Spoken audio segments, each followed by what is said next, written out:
اور دل کی سچائی کے ساتھ اللہ تعالیٰ کی تلاش کرتا ہے اور اللہ تعالیٰ کو پا لیتا ہے۔ اللہ تعالیٰ کی ذات ہر کسی کے قریب ہے اور اللہ تعالیٰ ہدایت کے طلبگاروں کو ہدایت دیتا ہے۔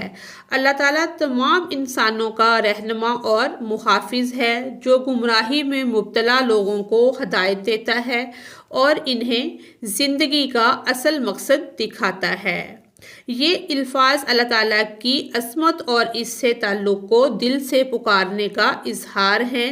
شاعر اپنی عاجزی اور اللہ تعالیٰ کی شان کا اعتراف کرتے ہوئے اسے خراج تحسین پیش کرتا ہے۔ بند نمبر 3 ہے، ہر ستارے میں آباد ہے ایک جہاں، چاند سورج تیری روشنی کے نشاں، پتھروں کو بھی تو نے عطا کی زباں، جانور آدمی کر رہے ہیں سبھی تیری حمد و ثنا، اے خدا اے خدا۔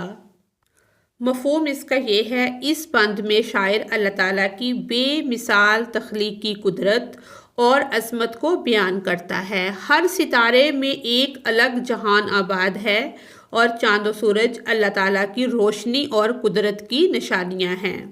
اللہ تعالیٰ نے پتھروں کو بھی زبان دی ہے اور تمام مخلوقات چاہے وہ جانور ہوں یا انسان اللہ تعالیٰ کی حمد و ثنا کر رہی ہیں۔ یہ بند اللہ تعالیٰ کی قدرت اس کی صفات اور کائنات کے ہر ذرے میں اس کی موجودگی کا اعتراف کرتا ہے۔ تشریح اس کی یہ ہے، شاعر کہتا ہے کہ کائنات میں موجود ہر ستارہ اپنی جگہ ایک الگ دنیا کا منظر پیش کرتا ہے۔ یہ اللہ تعالیٰ کی تخلیقی قدرت کی گواہی ہے جو نہایت وسیع، حیران کن اور ناقابل تصور ہے۔ چاند اور سورج اللہ تعالیٰ کی روشنی اور ہدایت کے نشان ہیں۔ یہ اس کی حکمت اور قدرت کے ایسے عظیم مظاہر ہیں جو زندگی کی بقا کے لیے ضروری ہیں۔ سورج کی روشنی اور چاند کی چمک اللہ تعالیٰ کی نعمتوں اور اس کے جلال کی علامت ہیں۔ یہ ایک خوبصورت تشبیہ ہے جو اس حقیقت کو اجاگر کرتی ہے کہ اللہ تعالیٰ کی قدرت سے جو چیزیں بھی جو بے جان دکھائی دیتی ہیں اپنی زبان میں اس کی یعنی کہ اللہ تعالیٰ کی حمد و ثنا کرتی ہیں۔ یہ اشارہ اس طرف بھی ہے کہ کائنات کی ہر چیز اللہ تعالیٰ کی کبریائی کی گواہی دے رہی ہے۔ شاعر کہتا ہے کہ اللہ تعالیٰ کی مخلوقات، خواہ وہ انسان ہوں یا جانور، سب اللہ تعالیٰ کی تعریف اور عبادت میں مشغول ہے۔ ہر مخلوق اپنے طور پر اللہ تعالیٰ کی نعمتوں اور اس کی عظمت کی شکر گزار ہے۔ یہ بیان کائنات کی مجموعی عبادت اور اللہ تعالیٰ کے لیے شکر گزاری کو اجاگر کرتا ہے۔ ہر زی روح اور بے جان چیز اللہ تعالیٰ کی تعریف کر رہی ہے کیونکہ وہی اس کا خالق اور وہی سب کا خالق اور مالک ہے۔ شاعر ان الفاظ کے ذریعے اپنی محبت، عاجزی اور اللہ تعالیٰ کی عظمت کا اعتراف کرتا ہے۔ یہ ایک دل کی پکار ہے جو اللہ تعالیٰ کے قریب ہونے کی خواہش کو ظاہر کرتی ہے۔ بند نمبر 4 ہے، سونپ کر منصب آدمیت مجھے، تو نے بخشی ہے اپنی خلافت مجھے، شوق سجدہ بھی کر اب عنایت مجھے، خم رہے میرا سر تیری دہلیز پر، یہ ہے یہی التجا اے خدا اے خدا۔ مفہوم اس کا یہ ہے، اس بند میں شاعر انسان کی عظمت اور ذمہ داری کو بیان کرتے ہوئے اللہ تعالیٰ سے عاجزی اور بندگی کی دعا کرتا ہے۔ شاعر کہتا ہے کہ اللہ تعالیٰ نے انسان کو ایک خاص منصب یعنی آدمیت کا کہ انسان بنایا ہے، آدمیت کا شرف اور خلافت عطا کی ہے جو نہایت بڑی نعمت اور ذمہ داری ہے۔ وہ اللہ تعالیٰ سے درخواست کرتا ہے کہ اسے سجدے کی توفیق بھی عطا ہو تاکہ اس کا سر ہمیشہ اللہ تعالیٰ کی دہلیز پر جھکا رہے۔ شاعر کی التجا عاجزی، شکر گزاری اور اللہ تعالیٰ کی عبادت کے شوق کا اظہار ہے۔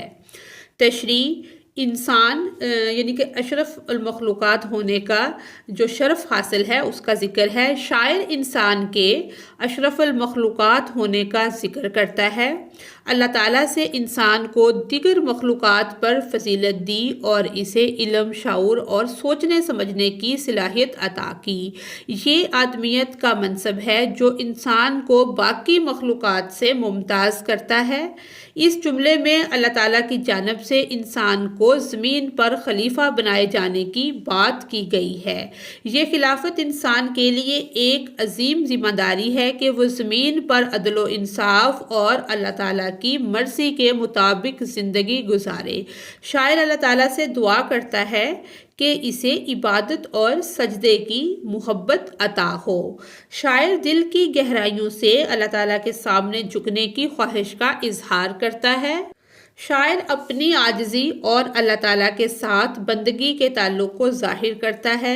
وہ دعا کرتا ہے کہ اس کا سر ہمیشہ اللہ تعالیٰ کے سامنے جھکا رہے، یعنی وہ ہمیشہ اللہ تعالیٰ کی عبادت اور اطاعت میں رہے۔ یہ شاعر کی عاجزانہ درخواست اور اللہ تعالیٰ سے قربت کی خواہش ہے۔ یہ الفاظ جو ہیں، یہ لفظ جو انہوں نے بیان کیے ہیں، اللہ تعالیٰ کی بڑائی کو تسلیم کرنے اور بندگی کا اظہار ہیں۔ یہ ایک جگہ پہ جتنے بھی اس میں مشکل الفاظ استعمال ہوئے ہیں ان کے سب کے معنی یہ اکٹھے دیے ہوئے ہیں، جیسے جھلک، منظر، گونجتا آواز، پھیلنا، عنایت، کرم، منصب، عہدہ، سنگ، چٹان، فلک، آسمان، چاند، ماہتاب، سحر، صبح، رہنما، رہبر، دہلیز، دروازہ، سجدہ، عبادت، سبزہ، گھاس، دنیا، جہان، سورج، شمس، جستجو، تلاش، خلافت، حکمرانی، آہنگ، آواز، شوق، رغبت، گل، پھول، ستارے، نجوم، پتھر، چٹان، ہنر، مہارت، قدرت، طاقت، صفت، خصوصیت، فیض، برکت، خوشبو، عطر، آہنگ، آواز، بہا، بہنا، تہذیب، آداب، عزت، توقیر، زبان، لب، جستجو، تلاش، کوشش، سرفراز، معزز، یکتا، منفرد، سرفرازی، عظمت، آواز، نغمہ، خلافت، جانشینی، قائم مقامی۔ اب ہم اس کی مشق کو حل کرتے ہیں۔ سوال نمبر 1 ہے، حمد کے متن کے مطابق لفظ لے کر مصرے مکمل کرے۔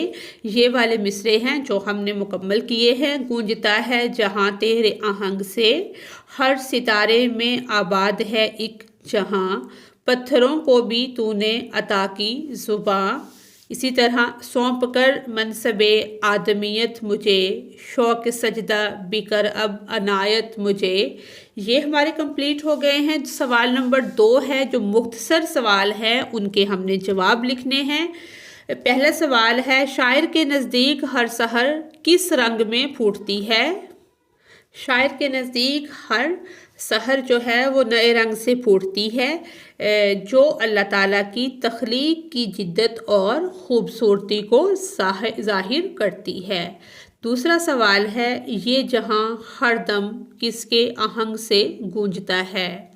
اس کا جواب ہے، یہ جہاں ہر دم اللہ تعالیٰ کے آہنگ سے گونجتا ہے، جو کائنات کی ہم آہنگی اور نظام کو نمایاں کرتا ہے۔ سوال نمبر 3 ہے، حیوانات و جمادات کس کی حمد و ثنا کرتے ہیں؟ اس کا جواب ہے، حیوانات اور جمادات سب اللہ تعالیٰ کی حمد و ثنا کرتے ہیں، کیونکہ وہی مخلوقات کا خالق اور پالنے والا ہے۔ آگے سوال نمبر 4 ہے، اللہ تعالیٰ نے اپنی خلافت کا منصب کسے عطا کیا ہے؟ اللہ تعالیٰ نے اپنی خلافت کا منصب انسان کو عطا کیا ہے تاکہ وہ زمین پر اس کی مرضی کے مطابق زندگی گزارے۔ لاسٹ والا کوسچن ہے ہمارا، شاعر باری تعالیٰ سے یعنی کہ اللہ تعالیٰ سے شوق سجدہ کا طلبگار کیوں ہے؟ شاعر باری تعالیٰ سے شوق سجدہ کا طلبگار ہے، اس لیے ہے تاکہ اس کا سر ہمیشہ اللہ تعالیٰ کی دہلیز پر جھکا رہے اور وہ اپنے خالق کا، پیدا کرنے والے کا شکر ادا کرے۔ اگلا سوال ہے، حمد کے متن کے مطابق کالم یہ والا کالم جو ہے یہ ہمارا الف کالم ہے، اور میں دیے گئے الفاظ کو کالم بے کے متعلقہ الفاظ سے ملائیں۔ ان دونوں کالم کو ہم نے آپس میں میچ کرنا ہے۔ یہ والے لفظ آگے پیچھے لکھے گئے ہیں، تو یہ ان کا جوابی کالم ہے جس میں ان کے صحیح جواب ہیں۔ سوال نمبر 4 ہے، اعراب لگا کر درست تلفظ واضح کریں۔ یہ والے لفظ ہیں، ان کے اوپر اعراب لگانی ہے اور ان کا جو صحیح تلفظ ہے اس کو واضح کرنا ہے۔ یہ ان کے اوپر اعراب لگ گئی ہیں یہاں تک، اور یہ ان کا جو درست تلفظ ہے اس کو لکھ دیا گیا ہے۔ اس کے بعد ہے اصناف نظم بے لحاظ موضوع کے لحاظ سے جو نظم کی قسمیں ہیں وہ کون کون سی ہیں۔ سب سے پہلے حمد ہے، مناجات ہے، نعت ہے اور منقبت ہے۔